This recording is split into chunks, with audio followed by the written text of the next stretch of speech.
기도하겠습니다. 자비하신 주님, 하나님의 나라가 가까이 왔음을 저희들이 실감하며 살아갑니다. 전쟁과 난리와 테러와 미움과 증오가 그리스도가 없는 사람들 속에서 악의 영의 그러한 충동으로 인하여 너무나 잔인한 일을 행하고 있는 어려운 때를 저희들이 살아갑니다. 다시 한번 예수 그리스도의 사랑과 그 은혜가 얼마나 귀한 것인가를 날마다 새롭게 깨달으며 온 세상 사람들이 이 복음을 믿도록 하나님 저들을 불쌍히 여겨주시고 은혜를 베풀어 주옵소서. 이 시간 저희들이 기록된 말씀을 통하여 다시 하나님의 깊은 섭리를 깨닫기를 원합니다. 그래서 복음의 증인으로 힘있게 두려움 없이 살기를 원합니다. 이 시간 성령으로 충만하게 우리 가운데 임재하여 주옵소서. 예수님의 이름으로 기도합니다. 아멘. 하나님의 말씀 로마서 9장 6절로 13절까지 우리는 지금 선민론, 로마서의 세 번째 주제인 선민론을 공부하면서 이스라엘의 거역과 회복을 통한 전 인류의 구원 문제를 다루고 계신 이 말씀을 저희들이 두 번째 시간으로 지난 시간에 이어서 말씀을 상고하고자 합니다. 로마서 9장 6절로 13절입니다. 우리 한번 큰 목소리로 같이 읽으시겠습니다. 그러나 하나님의 말씀이 폐하여진 것 같지 않도다. 이스라엘에게서 난 그들이 다 이스라엘이 아니요 또한 아브라함의 씨가 다 그의 자녀가 아니라 오직 이삭으로부터 난 자라야 내 씨라 불리리라 하셨으니 곧 육신의 자녀가 하나님의 자녀가 아니요 오직 약속의 자녀가 씨로 여기심을 받느니라. 약속의 말씀은 이것이니 명년이 때에 내가 이르리니 사라에게 아들이 있으리라 하심이라. 그뿐 아니라 또한 리브가가 우리 조상 이삭 한 사람으로 말미암아 임신하였는데 그 자식들이 아직 나지도 아니하고 무슨 선이나 악을 행하지 아니한 때에 택하심을 따라 되는 하나님의 뜻이 행위로 말미암지 않고 오직 부르시는 이로 말미암아 서게 하려 하사 리브가에게 이르시되 큰 자가 어린 자를 섬기리라 하셨나니 기록된 바 내가 야곱은 사랑하고 에서는 미워하였다 하심과 같으니라. 지난 시간에 이어서 선민론의 두 번째 시간, 오늘 공부할 제목은 하나님의 주권적인 선택이라는 제목으로 저희들이 이 로마서 9장을 중심으로 해서 이스라엘의 과거 지난날의 그들의 역사를 중심으로 해서 말씀을 상고하고자 합니다. 우리는 그동안 로마서 8장을 통해서 사도 바울이 예수 그리스도를 바라보았을 때 그에게는 너무나 큰 기쁨과 확신이 충만했었습니다. 그래서 그리스도 예수 안에서 승리를 정말 소리 높여 외친 바울은 이제 불현듯이 복음의 원수로 구원의 길 밖에 서 있는 자기 동족 이스라엘의 불신앙을 생각하니 그의 마음이 침통해지고 어두워져 있습니다.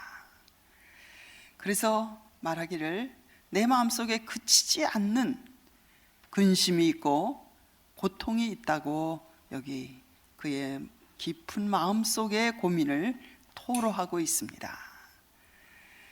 그것은 사도 바울이 얼마나 자기 동족 이스라엘을, 그 민족을 사랑하고 있었는가를 그의 심정에서 토로하고 있는 것입니다.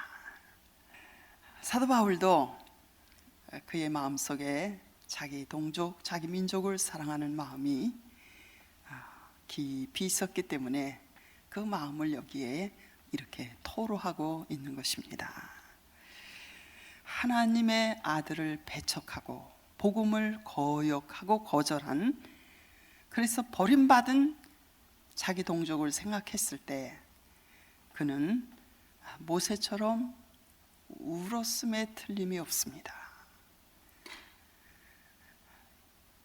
모세가 그 시내산 꼭대기에 부르심을 받고 올라가서 40일 동안 기도하고 돌아올 동안 그 사이를 참지 못하고 자기 동족 애굽에서 나온 이스라엘 백성들이 금송아지 우상을 만들고 그 앞에 예배하며 제물을 드리며 먹고 뛰노는, 그래서 하나님의 진노와 하나님의 심판이 나리게 되었을 때, 모세야, 내가 이 민족을 싹 멸망시키고 너로 말미암아 새로운 이스라엘 민족을 내가 만들어서 가나안 땅에 들여보내겠다, 이렇게 하셨을 때 모세가 하나님 앞에 자기 동족 이스라엘 백성의 죄 사함을 위한 중보 기도를 했잖아요. 우리 지난 시간에도 말씀을 드렸습니다. 하나님 용서해 주십시오. 그렇지 않으면 내 이름을 생명책에서 지워 주십시오. 정말 자기 동족 이스라엘 백성의 멸망과 심판을 가로막는 모세의 그러한 깊은 중보의 기도였습니다. 사도 바울도 차라리 내가 하나님 앞에 저주를 받아 하나님에게서 분리되고 그리스도에게서 끊어질지라도 내 동족, 내 민족 이스라엘 백성이 구원을 받을 수만 있다면 기꺼이 저는 그렇게 되기를 원합니다. 차라리 내 한 몸 그리스도에게서 끊어지고 분리되어 내가 구원을 받지 못한다 할지라도 자기 동족이 구원을 받을 수 있다면 기꺼이 저는 그 길을 가겠습니다. 이렇게 그런 마음이 있다는 것을 여기에 고백하고 있습니다. 사도 바울이 왜 이렇게 애통하는 마음이 있었는가 하면 그것은 자기 동족이 이스라엘 민족이라는 그 자체 때문이라기보다는 얼마나 이스라엘 백성이 하나님 앞에서 받은 은혜와 특권이 큰데 그것을 저버리고 복음을 받아들이지 않는 자기 백성의 불신앙을 생각하니까 너무 그 특권이 아깝고 그 특권이 너무 귀한데, 그래서 마음이 아픈 거였습니다. 이스라엘이라는 이름 자체가 언제나 특별한 하나님으로부터 택함받은 선민이라는 그러한 표시였던 것입니다. 우리 지난 시간에 로마서 9장 1절로 5절까지를 통해서 배웠잖아요. 아브라함의 후손들인 유대인 곧 이스라엘 민족의 특권 9가지로 여기 사도 바울은 증거했습니다. 첫째는 양자됨, 이스라엘 민족을 가리켜 하나님은 나의 장자라고 출애굽기 4장 22절에 그렇게 하나님께서 직접 표현하셨습니다. 나의 장자 이스라엘. 구약의 양자는 이렇게 이스라엘 민족적이에요. 그러나 신약의 양자는 누구든지 예수 그리스도를 나의 구주로 영접한 사람, 개인적으로 하나님의 자녀가 되는, 양자가 되는 그러한 특권을 신약 시대에는 개인적으로, 그러나 구약 시대는 이스라엘 민족이라는 그 한 민족을 하나님께서 자신의 양자로 삼으셨다고 이스라엘 민족의 특권을 여기 사도 바울은 설명하고, 그 다음에 두 번째가 영광과, 세 번째 언약들과, 네 번째 율법을 세우신 것과, 다섯 번째 예배가 그들에게 있었고 약속들이 있고 조상들도 저희 것이요, 아브라함과 이삭과 야곱과 모든 선지자가 다 유대인들이요, 그리고 육신으로 하면 그리스도께서 저들에게서 나셨으니 그는 만물 위에 계셔서 세세에 찾아 영광을 받으실 하나님이신 그분을 통로로 하여 이 세상에 보내시는 특권, 이 9가지로 이스라엘의 특권을 기록하고 있습니다. 또한 로마서 3장 1절부터 2절에는 유대인의 특권이 무엇이냐, 나음이 무엇이냐, 범사에 많이 있는데 두드러지게 돋보이는 특권, 다른 민족에게 주시지 않은 유대인에게만 유일하게 주신 특권이 무엇이냐, 또 한 가지를 또 사도 바울은 로마서 3장 1절과 2절에서 말씀하고 있는데, 그것은 저희가 특권 중에 특권, 저희가 하나님의 말씀을 맡았음이니라. 하나님의 말씀을 성령의 감동으로 기록하는 특권을 유대인에게 주셨어요. 그래서 성경 기자들이 약 40여 명이 거의 다 유대인들이에요. 뭐 누가 같은 의사, 누가 같은 사람은 사도행전과 누가복음을 기록했지만 그는 유대인은 아닙니다.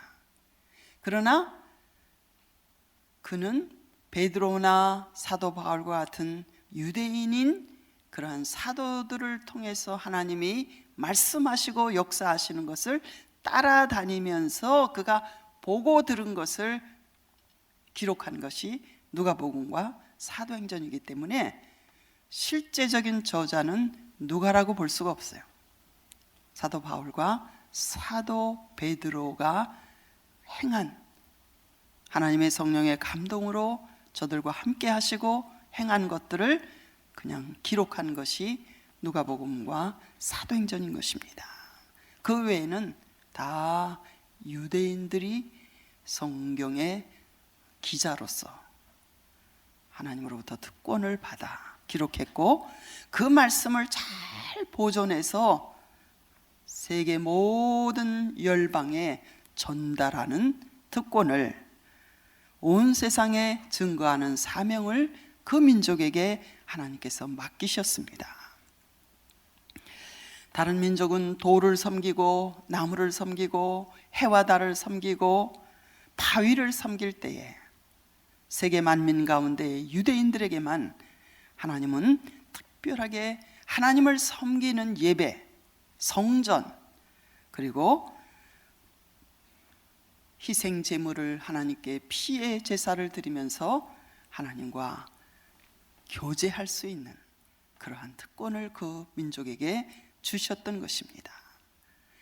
그래서 요한복음 4장 22절에 예수님께서는 수가성 우물 곁에서 만난 그 목마른 여인을 만나서 말씀하실 때, 너희 이방인들은 알지 못하는 것을 예배하지만 우리는 아는 것을 예배하노니, 이방인들이 다 알지 못하는 우상을 따라갈 때에 오직 유대인들만이 하나님께서 미리 알려주셨기 때문에 참된 신자를 예배하는, 그분을 알고 그분을 예배하는, 그래서 구원이 유대인에게서 남이니라, 이렇게 예수님께서 수가성 우물가에서 만난 여인에게 직접 말씀하셨습니다. 이사야서 2장 5절에는 율법이 시온에서 나올 것이요 여호와의 말씀이 예루살렘으로부터 나올 것이니라. 이게 참 하나님께서 특별하게 유대인들에게 주신 특권 중에 특권이에요. 하나님의 말씀을 그들에게 맡기셨어요. 기록할 수 있는 특권, 그것을 잘 보존하고 온 세상에 전달하는 그러한 특권을 그들에게 주셨던 것입니다. 한마디로 말하면 이스라엘은 전 인류를 구원하시기를 원하시는 하나님의 구속 사역에 그러한 방편으로 사용되는 영광을 누리게 된 민족인 것입니다. 그런데 이러한 특권에도 불구하고 하나님의 선민인 이스라엘은 하나님이 그들에게 보내신 구원자이신 예수 그리스도를 배척하고 죽였습니다. 거절하고 그분을 배척하고 십자가에 죽였습니다. 로마 법정에 예수님을 고발하고 십자가에 못 박혀 죽도록 그들이 푸시했어요. 빌라도를 푸시하고 십자가에 못 박으소서.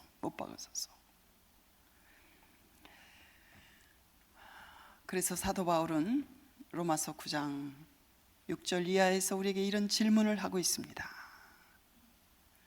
아브라함의 자손인 이스라엘 민족이 하나님의 보내신 아들을 배척하고 죽였는데, 그러므로 아브라함과 이삭과 야곱의 자손, 그 민족을 통해서 천하 만민이 복을 얻게 하시는 하나님의 구원의 약속이 영원히 이제는 폐하여졌는가?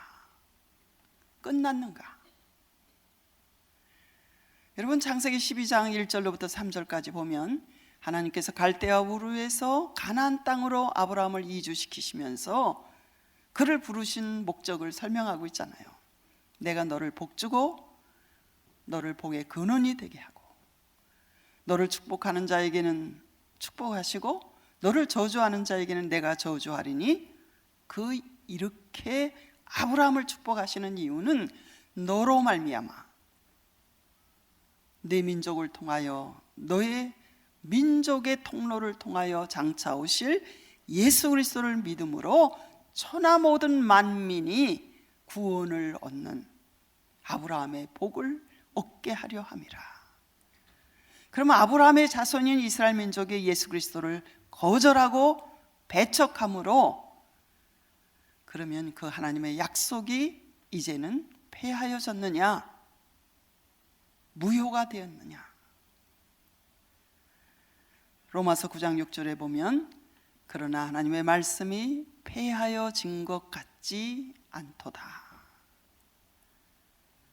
절대로 하나님의 은사와 부르심은 후회하심이 없기 때문에 이스라엘 민족을 하나님이 다 버리실 수 없다는 거예요.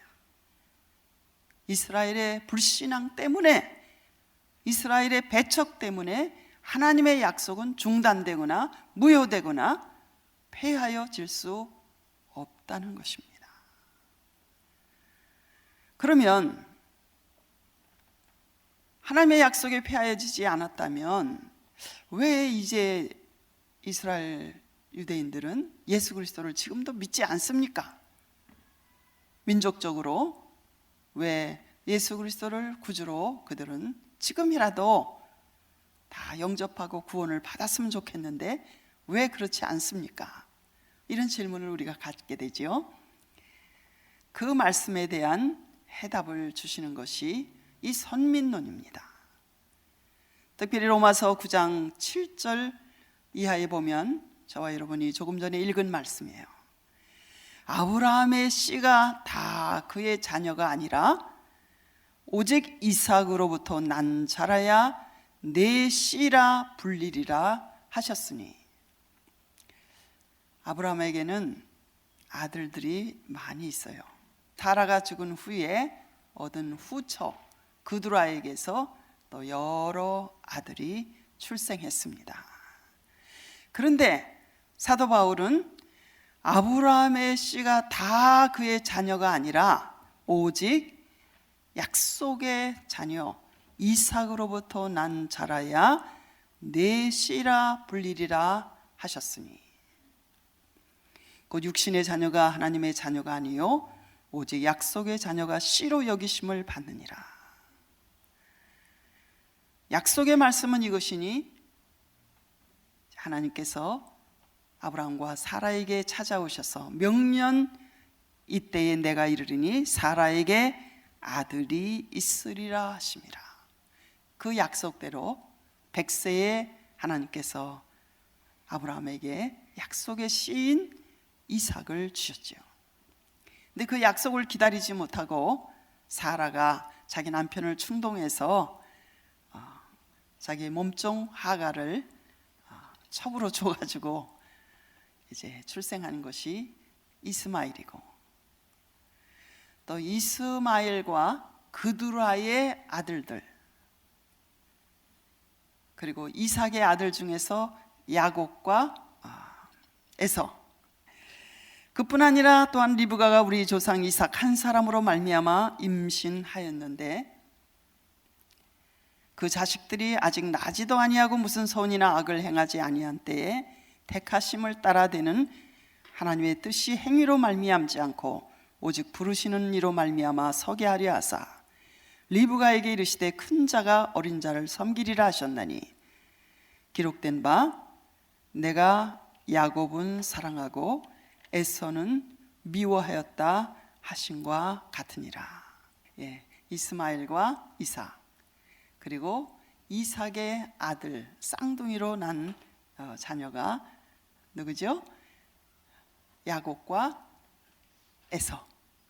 에서가 형님이고 야곱이 동생입니다. 자, 오늘 우리가 공부하는 이 말씀은 굉장히 우리에게 많은 반문과 질문을 던져주는 그런 말씀입니다. 그런즉 우리가 무슨 말을 하리요? 14절에 보면 하나님께 불의가 있느냐? 어떻게 이삭을 사랑하고 에서는 사랑하지 않으셨나? 어떻게 이스마엘은 사랑하지 않고 약속에 실어주신 이삭만을 사랑하셨나? 하나님께 불의가 있으시뇨? 그럴 수 없느니라. 자, 오늘 저희들이 공부할 제목이 하나님의 주권적인 선택입니다. 하나님의 주권적인 선택. 여기 사도 바울이 설명하고 있는 것은 선민 이스라엘이라고 불리우는 그 선민 이스라엘은 단지 유대인이라는 혈통을 가진 모든 사람들 전부에게 무차별적으로 적용되는 것이 아니라는 말씀이에요. 그 이름의 유래가 말해주듯이 하나님과 계약 관계에 들어있는 사람, 곧 믿음으로 인한 자가 참 이스라엘이라, 이렇게 설명하시고 있습니다.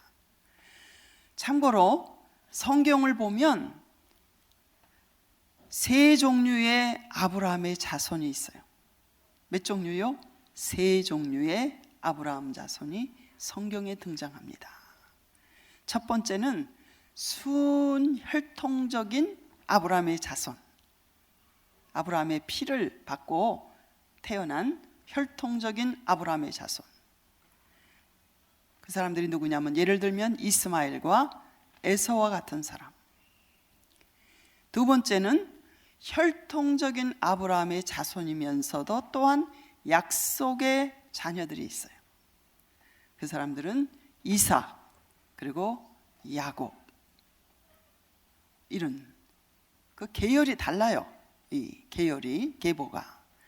그리고 세 번째는 혈통하고는 피는 하나도 유대인의 피가 섞여 있지 않았지만 순 영적인 자손들이 있어요. 그것은 믿음으로 구원받은 이방인 성도들을 가리켜서 영적인 자녀들이다. 아브라함의 동일한 믿음에 속한 영적인 자녀들이다. 자, 갈라디아서 6장 15절 한번 찾아보실까요? 신약성경 15절 16절 우리 한번 같이 읽으시겠습니다. 할례나 무할례가 아무것도 아니로되 오직 새로 지으심을 받는 것만이 중요하니라. 무릇 이 규례를 행하는 자에게와 하나님의 이스라엘에게 평강과 긍휼이 있을지어다.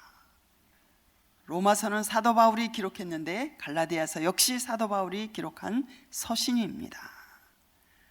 할례가 있는 유대인이냐 할례가 없는 이방인이냐가 중요한 것이 아니라 하나님의 참된 선민, 하나님의 참된 자녀들은 오직 새로 지으심을 받은 자들, 혈통적으로 아브라함의 자손이면서도 동일한 아브라함의 믿음에 속한, 하나님과 언약 관계에 속한 자들과 이방인 중에서 혈통과는 아무런 상관이 없지만 동일한 아브라함의 믿음으로 구원받은 영적인 자손들, 그리스도 예수 안에서 새로 지으심을 받은 자들을 가리켜 유대인이나 이방인이나 그리스도 예수 안에 있는 자들을 가리켜 성경은 하나님의 이스라엘이라고 이렇게 16절에 설명하시고 있습니다.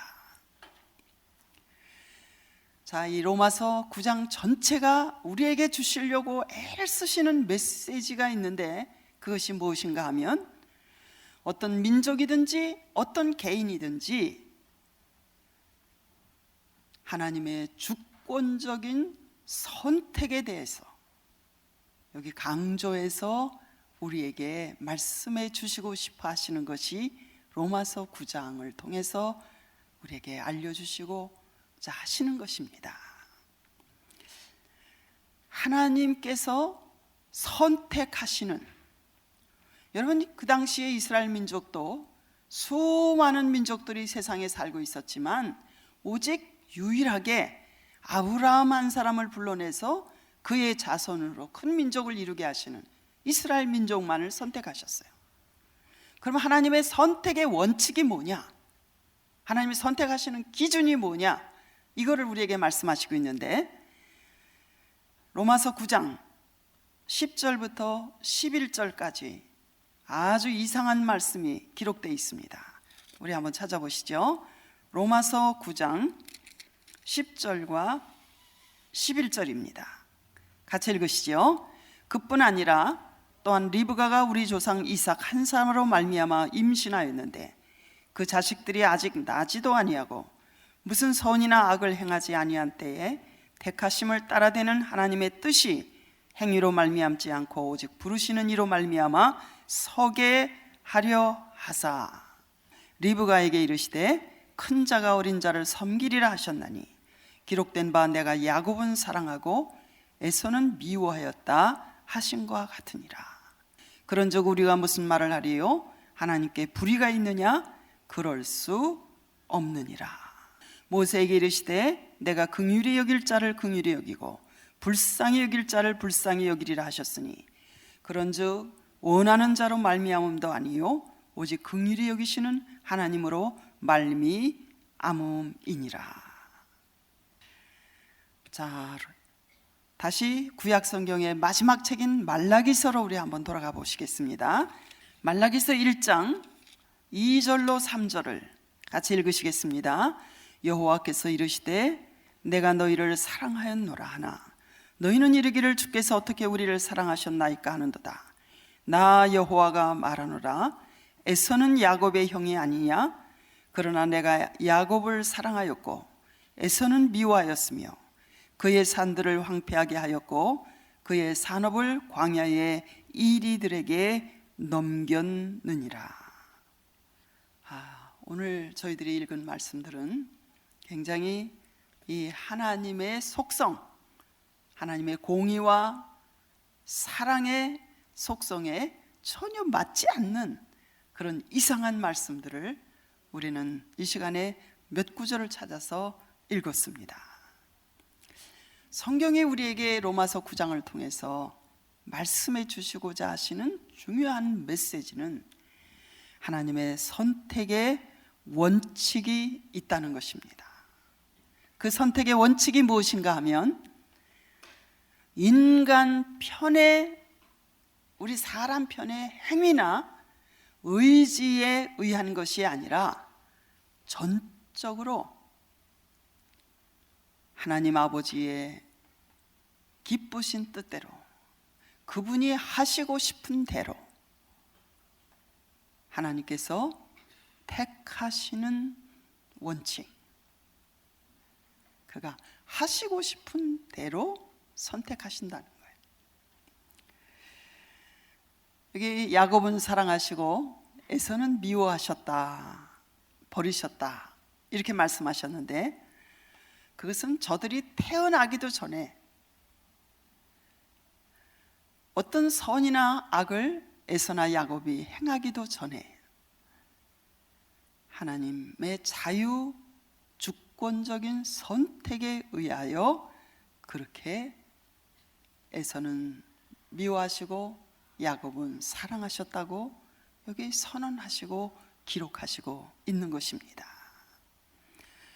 사실 지금 아랍 사람들은 대부분이 에서의 자손, 그리고 이스마엘의 자손, 그두라가 낳은 아들들의 자손, 그리고 소돔과 고모라가 멸망받을 때 그 롯이 소알성으로 피난 갔었을 때 그의 두 딸이 아버지로 인하여 우리가 자손을 펴자 하면서 제 아버지와 관계를 해가지고 아버지한테 술을 먹이고 관계를 해서 낳은 자녀들이 모압과 암몬이잖아요. 그런 사람들이 지금 다 아랍 족속들이에요. 이해가 되시죠? 참 이상해요. 이 아직 아랍 사람들 가운데서는 노벨상을 받은 사람이 한 사람도 없어요. 그런데 유대인 가운데서는 경제 부분에서는 65%가 유대인들이 차지하고 있어요. 그리고 전체 노벨상도 약 35%가 유대인들이 지금까지 노벨상을 수상하고 있어요.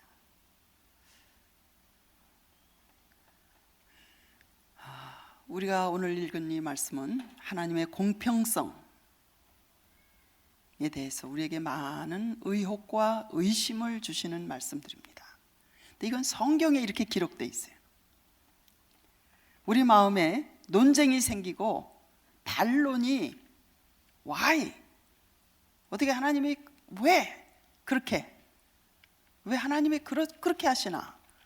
이런 생각을 많이 불러일으키는 기록된 말씀입니다. 우리 눈으로 이 구절들을 읽으면 하나님은 마음대로 한 사람은 택하고 마음대로 한 사람은 내버리시는 그런 불평등한 하나님으로 그렇게 보이게 하는 그런 성경 구절들이에요. 정말 우리 인간편에서 보면 이 논리가 너무 하나님이 하시는 일이 터무니없는 잘못된 일로 보여집니다. 윤리적으로도 이 하나님의 공평하지 않는 불공평한 하나님이 하시는 일이 절대로 정당하다고 볼 수 없는 일로 보여집니다. 그런데 사도 바울이 여기서 성령의 감동을 통해서 이 로마서 9장을 통하여 우리에게 하나님의 마음을 우리에게 말씀해 주시고 하자 하는 내용은 비록 우리 눈에 우리 마음에 이것이 이상하게 보이고 우리가 받아들이기 참 어려운 말씀이라 할지라도 하나님의 공평성보다 더 중요한 것이 하나님의 주권이라는 거예요. 하나님의 뜻이라는 거예요. 하나님의 공정과 공평성은 이 그분의 주권의 빛 아래에서 이해되고 해석되어야 한다는 것을 사도 바울은 여기에 강조하고 있습니다. 왜냐하면 하나님의 선택의 원칙은 어떤 사람의 공적이나 행위에 또 그 사람이 가지고 있는 가치에 의해서 결정되는 것이 아니라 오직 하나님 자신의 뜻과 또 하나 중요한 것이 하나님의 긍휼로 말미암아 결정되어지는 것 외에는 아무런 다른 이유가 없다고 여기 말씀하시고 있습니다. 하나님이 그냥 이삭은 불쌍히 여기셨다는 거예요. 긍휼히 여기시고, 그리고 야곱도 하나님께서 측은히 여기셨다는 거예요. 그들을 택한 것이 하나님의 뜻이고 또 하나 중요한 것은 그들이 불쌍히 여겨졌다는 거예요. 긍휼히 여기는 마음이 하나님에게서 생겼다는 거예요. 이걸 하나님의 주권이라고 성경은 말씀하시고 있는데, 긍휼히 여긴다는 이 단어의 뜻은 인간의 고통에 대해서 바깥으로 이렇게 나타나는 이런 것을 긍휼히 여긴다 말하고, 그리고 불쌍히 여긴다는 말의 뜻은 정말 마음 깊은 중심에서 탄식과 눈물로 그 사람에 대해서 깊은 애정과 동정을 갖는 것을 불쌍히 여긴다고, 그 단어를 그렇게 해석할 수가 있을 것입니다. 우리 신명기서 한번 찾아보실까요? 신명기서 7장 6절로 8절, 이스라엘 백성을 향한 하나님의 마음이, 긍휼히 여기는 마음, 그들을 사랑하시는 마음이 여기에 표현되어 있어요. 너는 여호와 네 하나님의 성민이라. 네 하나님 여호와께서 지상 만민 중에서 너를 자기 기업의 백성으로 택하셨나니, 여호와께서 너희를 기뻐하시고 너희를 택하심은 너희가 다른 민족보다 수요가 많기 때문이 아니니라. 너희는 오히려 모든 민족 중에 가장 적으니라. 여호와께서 다만 너희를 사랑하심으로 말미암아, 또는 너희의 조상들에게 하신 맹세를 지키려 하심으로 말미암아 자기의 권능의 손으로 너희를 인도하여 내시되, 너희를 그 종되었던 집에서 애굽 왕 바로의 손에서 속량하셨나니.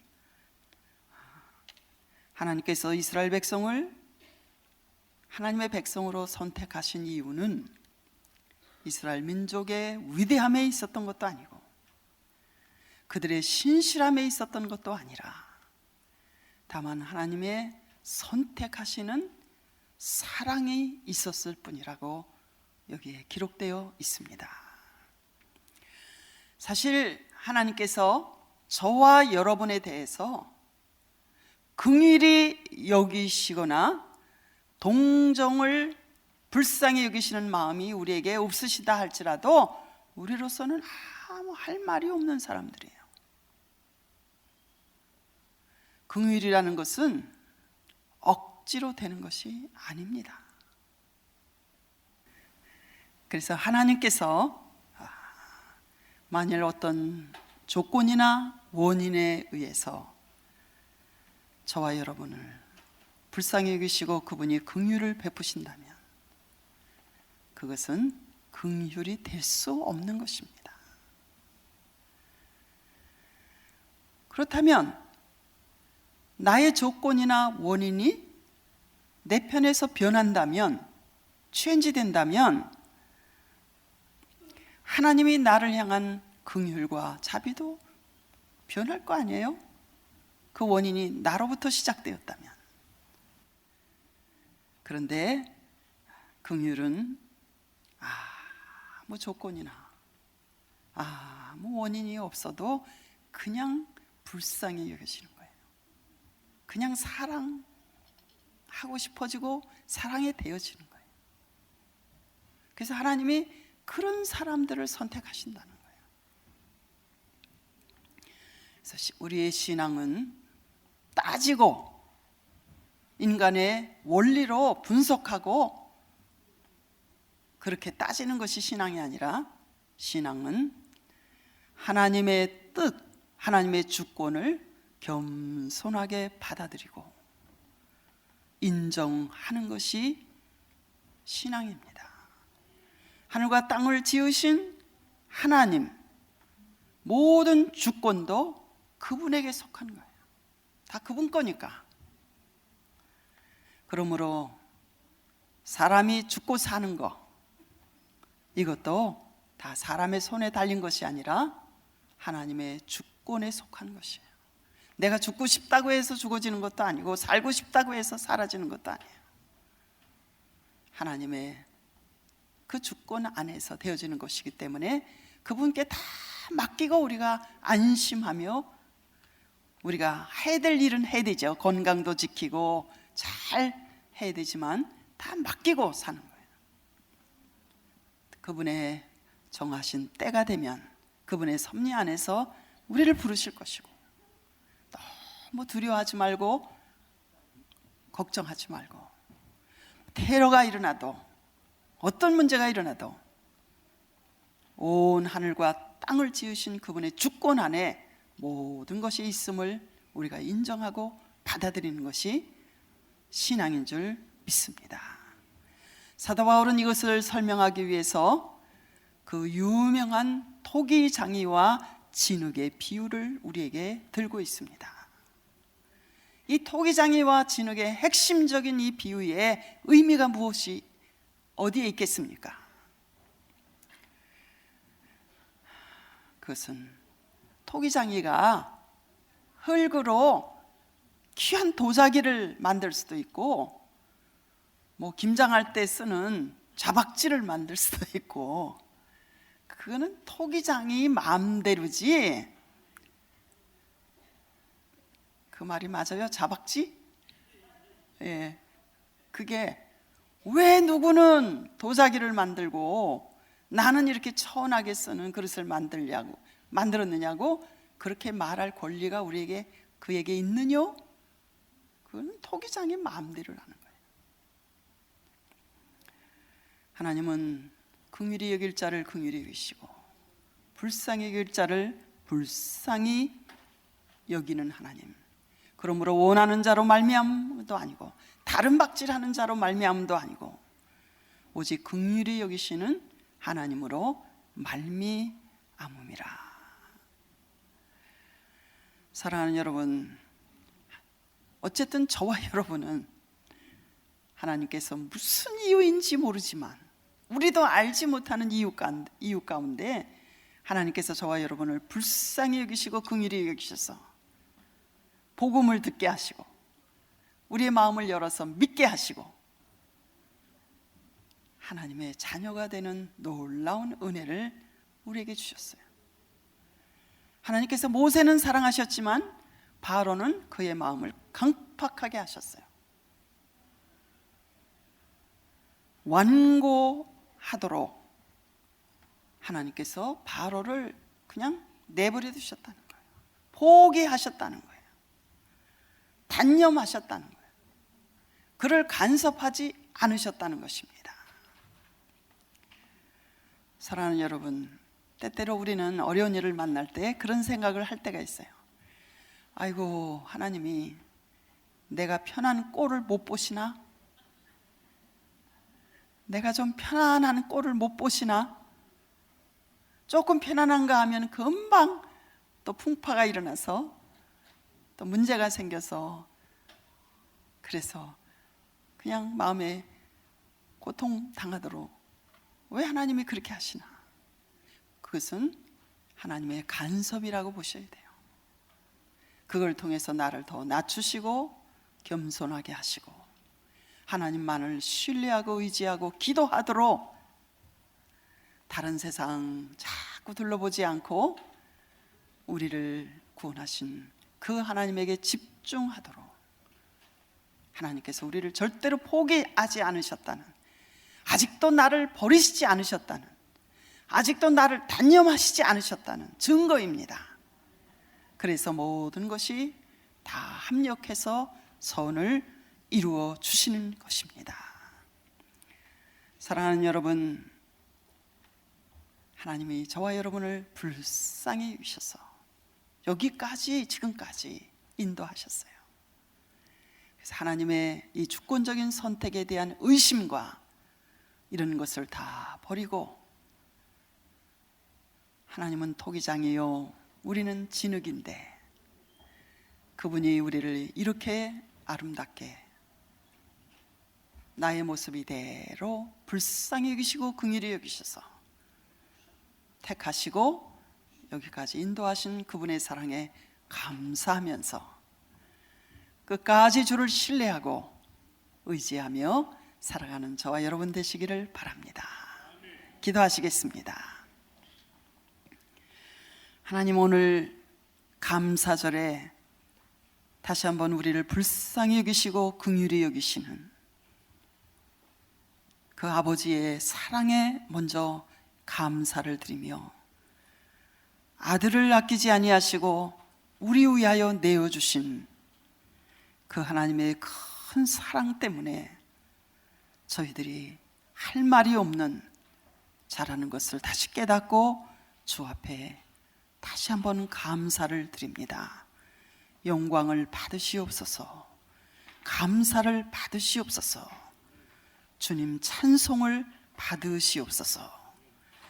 날마다 의지하고 사랑하며 주와 함께 힘있게 믿음으로 달려가는 하나님의 이스라엘들이 되게 하여 주옵소서. 예수님의 이름으로 기도합니다. 아멘.